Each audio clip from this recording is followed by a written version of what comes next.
Bonjour Pascal. Salut Johan. Merci beaucoup d'avoir accepté de me rencontrer. On va revenir ensemble sur ta carrière de comédien dans le doublage. Avant, est-ce que tu peux nous expliquer ce qui t'a donné envie de devenir comédien? D'accord, donc tout d'abord merci de m'avoir invité, je suis très content d'être ici. Merci d'être venu. Sur des merci. Qu'est-ce qui m'a donné envie d'être comédien? Ouais. Eh bien écoute, à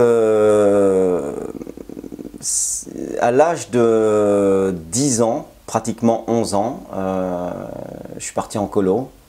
Et ça a été une première expérience d'une veillée un soir où on faisait des sketchs et donc j'étais tout jeune et avec un copain on avait préparé ça et ça a eu beaucoup de succès, enfin pour l'époque avec les copains autour. Ouais. Et puis oui, ça m'a donné envie de... Enfin j'ai eu envie à ce moment-là de devenir comédien. Et je me souviens qu'au retour de cette colo, j'en ai parlé à ma mère. Donc, il n'y a pas eu d'opportunité particulière. Je n'ai pas fait de théâtre à ce moment-là. Mais c'est le moment où j'ai eu... le déclic. Ouais, c'est à ce moment-là. Et puis après, c'est venu plus tard, à l'âge de 21 ans. Donc, j'ai commencé... Donc là, c'est à ce moment-là que tu as commencé le théâtre? Ouais, alors, j'ai commencé le théâtre à 24 ans. D'accord. Les cours de théâtre à 24 ans. 21 ans, j'ai commencé dans le milieu artistique en fait. J'ai commencé d'abord danseur pendant quelques années et puis bah, voilà, à 24 ans j'ai commencé à prendre des cours de théâtre au début avec Jack Walser, avec l'acteur studio, et après j'ai intégré un cours de théâtre plus classique et pendant 4 ans, classique, contemporain, et j'ai commencé petit à petit à jouer. Et du coup, tu te souviens de ton tout premier doublage sur un rôle important? Celui-ci. Ah non, important. Ouais, sur un rôle important. Sur une ambiance, là, vraiment un rôle où, pour le coup, là, tu avais beaucoup de lignes. Alors, il y a eu plusieurs rôles importants avant d'avoir le premier rôle. Ouais. Je me souviens de différents films avec des rôles assez importants. Mais le premier rôle, c'est Daniel Bachelet qui me l'a donné. D'accord. Et c'était American Pie. Ouais. Et c'était Matt Stifler. Ah ouais? Donc le petit frère de Stifler. La nouvelle association du sexe anal. Non, l'association spatiale. Attends une minute, il y a une association du sexe anal? Ouais, mais c'est réservé aux pros. Pourquoi? Il y a une association spatiale? Et c'était mon premier rôle, quoi, aux côtés de Dorothée Pousseau. Ouais. Et bah écoute, ça a été super de pouvoir faire ça. C'est un super cadeau. Bon, on avait travaillé beaucoup de fois ensemble avec Daniel. Et voilà, j'avais fait beaucoup d'ambiance avec elle, pas mal de plateaux sur différents films. Et puis voilà, elle a décidé à ce moment-là, enfin, penser que j'étais prêt. Et effectivement. Et je me suis bien marré. Imagine, ouais. Dans la série dramatique et familiale Brother and Sister, tu doubles le rôle de Justin Walker, interprété par Dave Hannable. Tu ne sais pas ce que je pense ou ce que je ressens, alors arrête. Tu sais quoi? Je n'irai pas au musée avec toi demain. Nous irons quand tu reviendras. Mais tu voulais voir l'expo Hockney. Tu sais très bien que quand je reviendrai, elle n'y sera plus. La vie n'est pas éternelle, toi non plus. Tout le monde devrait le savoir. S'il te plaît, ne me dis pas que j'ai pas le droit de dire au revoir à ma famille. C'est pas seulement dire au revoir que t'as dans la tête. Comment tu t'es retrouvé sur cet acteur et comment s'est passé le doublage de la série? Bah, je me suis retrouvé sur cet acteur suite à des essais. C'était avec Pascal Vital. C'est Pascal Vital qui dirigeait. Et elle m'appelle je crois qu'elle m'appelle un soir en me disant écoute, il y a des essais. Donc je suis allé, c'était chez Dubbing Brothers à ce moment-là. Et c'était assez tard les essais. Et voilà, hein, comme toutes les séries, films, on passe en général des essais. Et voilà, donc je les ai eus, j'étais super content puisque c'est un peu mes débuts, je sais plus trop, mais je crois que c'est dans les 5-6 premières années où je faisais du doublage, quoi. Donc c'est mes premières séries avec un rôle important. Je veux garder mon œil au beurre noir très longtemps pour me rappeler à quel point je suis un connard chevaleresque. Je voudrais bien être un connard chevaleresque, mais j'ai peur d'être un connard tout court. Sois pas trop dur avec toi-même, t'as peut-être pas encore trouvé le bon compagnon, c'est tout. Mais c'était génial parce qu'on était beaucoup sur le plateau. Ça n'arrive plus aujourd'hui. Ouais. Mais là, on était, je sais pas, peut-être 6, 7, 8 comédiens. Les repas de famille, tout le monde était ensemble en train de doubler le repas de famille, quoi. On était plusieurs au micro, on n'était pas à 8 ou ça, c'est pas possible. Mais effectivement, y avait une ambiance, un respect de chaque comédien, des personnes qui étaient des anciens dans le métier, des personnes qui commençaient plus ou moins.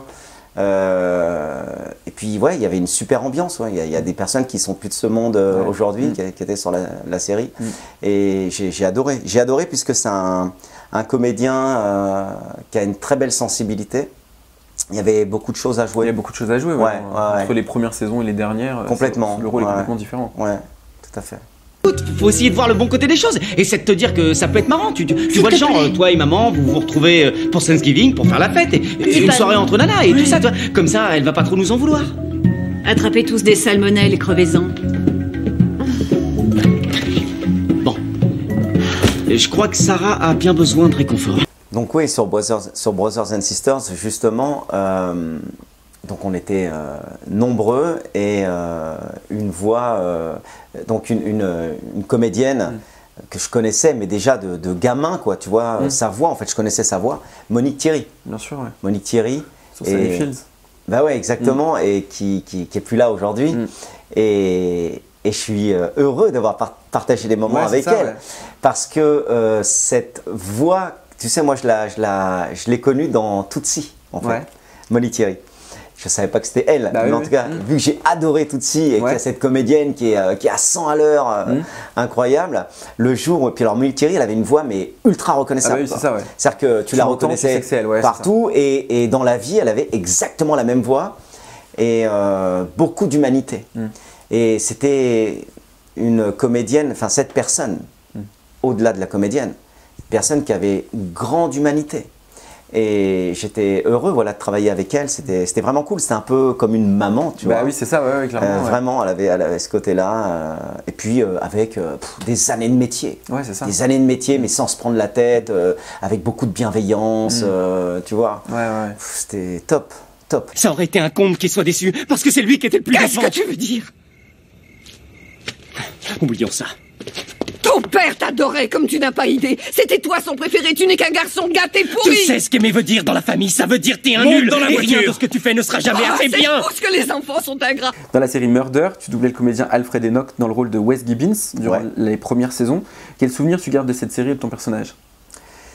C'est encore une série sur laquelle on était plusieurs sur le plateau. Beaucoup de bien de ce personnage et de ce comédien, en fait. J'ai dû le doubler plusieurs fois, mais je pense pas être le seul à le doubler. Écoute, c'était super cette série et ce comédien, j'aime beaucoup, effectivement. Lui aussi, il a une belle sensibilité et je suis assez souvent distribué sur des comédiens ou des rôles avec ce genre de sensibilité, en fait. D'accord. Ouais, je crois que ce comédien, on l'a découvert sur Harry Potter, en fait. Ouais, c'est ça, Et moi, je crois que je l'ai doublé. C'est toi qui doublais sur Harry Potter? Mais non, pas du tout. Je crois que c'était la première fois que tu doublais je pense, la première fois que je doublais cet acteur. Ok. Ne jouez pas à ça. Je joue à quoi? Vous le savez bien.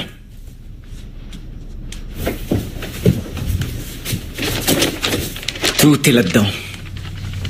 J'ai écrit tout ce que je sais. J'en ai une copie dans un coffre protégé. Un seul coup de fil et ce sera envoyé direct à la police. Dans Game of Thrones, tu doubles Joe Dempsey qui prête ses traits à Gendry pour 24 épisodes. Qu'est-ce que ça fait de faire partie d'une série phénomène comme celle-là? Au départ, en fait, je m'en rendais pas vraiment compte. Je crois qu'il arrive assez tôt dans la série. Écoute, c'est super quand tu sais que tu fais partie d'une... tu es sur une série qui cartonne, en fait. Quand on te demande, tiens, tu fais qui? Ah bon, tu fais du doublage, mais t'es la voix de qui? Bon bah, voilà, c'est facile. Game of Thrones, tout le monde connaît, donc voilà. Bon, après, ce comédien, il est présent, mais il n'a pas un rôle super important. Il est assez timide dans la série. Je crois que c'est le forgeron. La dernière fois qu'on s'est vu, tu m'as demandé de venir à Winterfell. J'ai fait des détours, mais... Elle te voulait quoi, la femme rouge?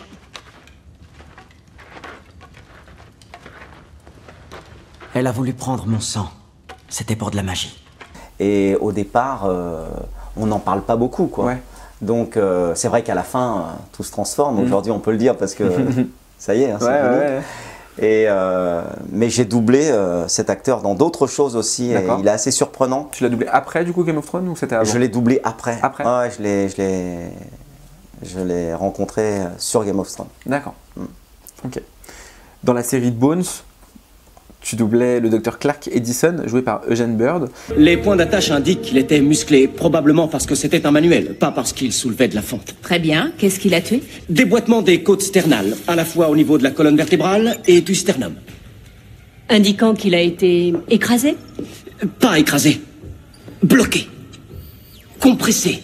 Écoute, ça aussi, c'est une ancienne série. Donc j'ai travaillé avec Jean-Pascal Kilikini, c'est Jean-Pascal qui dirigeait, et c'est la première fois que je travaillais avec lui, je crois, ou j'avais peut-être dû travailler avec lui une ou deux fois auparavant, mais bon, c'est vraiment la première fois où je travaillais avec lui sur un rôle important en fait. Et c'est un rôle où il y a vraiment beaucoup de choses à jouer, c'est très rapide, faut être précis. Ouais, c'est ça. Il y a plein de termes scientifiques, médicaux. Qu'on connaît pas au premier abord. Voilà, donc c'est très technique en fait. C'est-à-dire qu'il faut être dans son personnage et en même temps, il faut avoir de la technique pour pouvoir le jouer parce que ça va très très vite avec plein de termes scientifiques que tu ne maîtrises pas forcément. Donc, et lui aussi était très très intéressé, c'est un comédien très intéressant, c'est un comédien que j'aime beaucoup aussi. Quoi? Vous voulez rire? Je travaillais en tant qu'interne pour l'archéologue Marcus Eldridge. C'est une référence très impressionnante, Dr. Edison. Je n'ai pas le souvenir que votre CV la mentionnait. Non, en effet. Je n'étais encore qu'un étudiant de 20 ans, je n'y ai fait que de la basse besogne. Je tenais le journal, je triais les ossements, et puis Henry a disparu. Dans Les Frères Scott, maintenant, tu es la voix de Julian Baker, joué par Austin Nichols. Tu connaissais la série avant d'y doubler Julian? Alors, en fait, je connaissais la série de nom. Ouais. Parce que j'avais fait Dawson, donc au tout début. Là, c'est vraiment quand j'ai commencé, c'est vraiment mes premières choses dans le doublage. J'avais fait Dawson et j'avais doublé le comédien principal des Frères Scott. D'accord. Je sais plus comment il s'appelle. Michael Murray, tu l'as doublé dans... Que doublait du coup Johan Sauver. Ouais, c'est ça. Et donc ce comédien, effectivement, je l'avais doublé dans Dawson, mais c'était mes tout début, vraiment, je commençais, et donc je pense que j'étais pas assez aguerri pour vraiment le suivre sur des séries très très importantes. Non, ce qui m'éclate, c'est la musique. Bien, alors pourquoi des rockers morbides? Pourquoi pas des rappeurs, des punks dans le genre, les Ramones? Oh, Jen, je sais, grâce à ma grande expérience, que la plupart des gens ont peu d'énergie le lundi matin. Et pour quelle raison, Charlie? Eh bien, parce qu'ils sont sortis tout le week-end et qu'ils ont fait des trucs débiles qu'ils regrettent. Mais donc voilà, les Frères Scott, en fait, je sais qu'il y a ce comédien qui était dessus, et un jour, effectivement, on m'appelle, ça se passait à la Sophie, et c'était dirigé par Bedetti. Ok. Et lui aussi, je l'ai rencontré comme ça sur cette série. Écoute, j'ai adoré, c'est fun. Les Frères Scott, c'est fun. Un comédien qui avait une voix, plutôt dans les médiums, bas, donc pas tout le temps, pas foufou comme j'avais l'habitude de doubler des comédiens pleins d'énergie. Lui, c'était plutôt cool, beau gosse, avec une voix langoureuse. On avait un super duo avec Barbara Del Sol. Justement. Et puis voilà, Bedetti, c'était un peu une sommité dans le métier. J'étais content de le rencontrer, travailler avec lui, et avec Barbara aussi, puis avec toute l'équipe. Pas encore quoi? C'est toujours pareil, à chaque fois que je mets une fille dans mon lit, c'est tellement génial que le lendemain matin, elle fait des plans de mariage.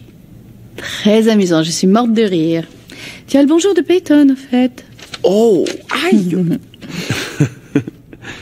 Oublie les préparatifs, j'ai planifié le mariage de mes rêves quand j'avais 9 ans. T'es sérieux? Dans Vampire Diaries, Oui. C'est Michael Malarkey que tu doubles sur plusieurs saisons dans le rôle de Lorenzo. Le côté vampire, etc. Là, c'est complètement différent de ce que tu as fait juste avant. De tout ce qu'on a parlé. Non, mais attends, mais j'adore là, ça pour le coup, lui, trop content de le doubler, ce comédien. Ouais.